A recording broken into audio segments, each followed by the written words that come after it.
response on the right to their leading candidate being indicted and simultaneously criminally investigated on the federal and state level has been to throw everything they have into investigating anyone with the last name Biden. The Oversight Committee, chaired by Republican Congressman James Comer, spent roughly the last 5 months launching investigation after investigation. When they finally released their first report last month, here is the New York Times headline about it. Quote, House Republican report finds no evidence of wrongdoing by President Biden. Not the headline they're going for.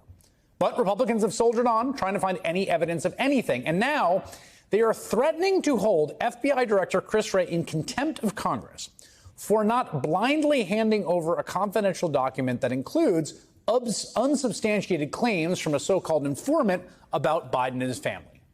Republicans can't even find this star informant. No, seriously, they are saying the informant himself, the person who made the accusations, is missing. So instead, they want the FBI to publicly release whatever unsubstantiated claims are in that document. People who've actually read the document, like Republican Senator Chuck Grassley, readily admit that Republicans really just don't care if these wild claims are true or not.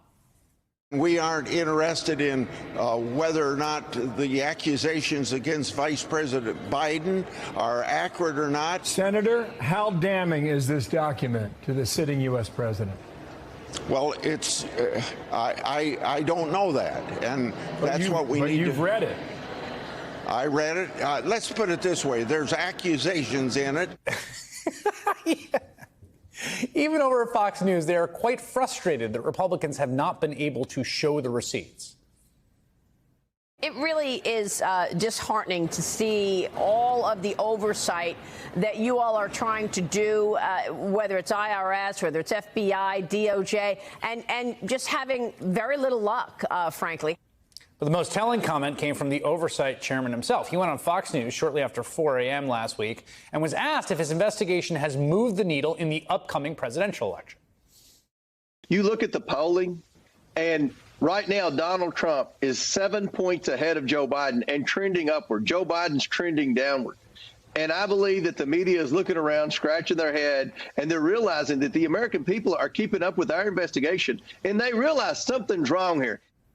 Republicans, including the head of their investigation, are, in that clip, nakedly admitting what is obvious to everyone, which is this is just like Benghazi before it. It is a blatant political attempt to bring down Biden's numbers, even to the obvious frustration to the people most invested in it. Jackie Alemany has been reporting on the investigation for the Washington Post, and she joins me now. Jackie, I kept thinking I was missing something here. So I was like seeing reports about it, and then I went back and sort of read in. There is some document somewhere in the FBI where some person said the Vice President Joe Biden 6 or 7 years ago was taking bribes. Is that correct?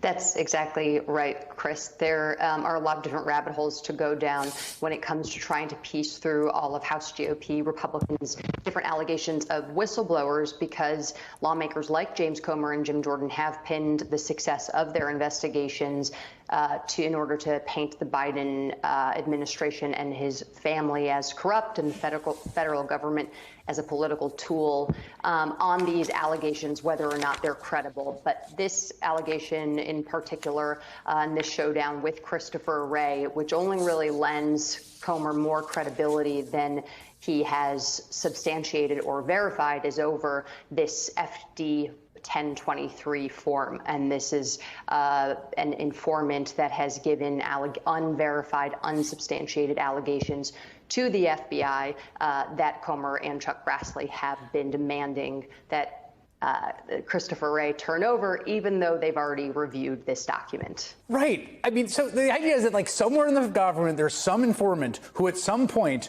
told the FBI, like, the vice president's taking bribes. Now, I don't know, maybe the vice president was taking bribes and, like, no one knew about it and the whole thing was covered up. Or maybe this informant didn't know what he's talking about. You could choose, but this is what the FBI said to you. An FD 1023 form is used by FBI agents to record unverified reporting by a confidential human source. Documenting the information does not validate it, establish its credibility, or weigh it against other information verified by the FBI. I mean, between that statement And the way Chuck Grassley responded, I'm not getting the vibe from anyone involved in this document that they're giving it much credibility. It's just a useful narrative device for the investigation.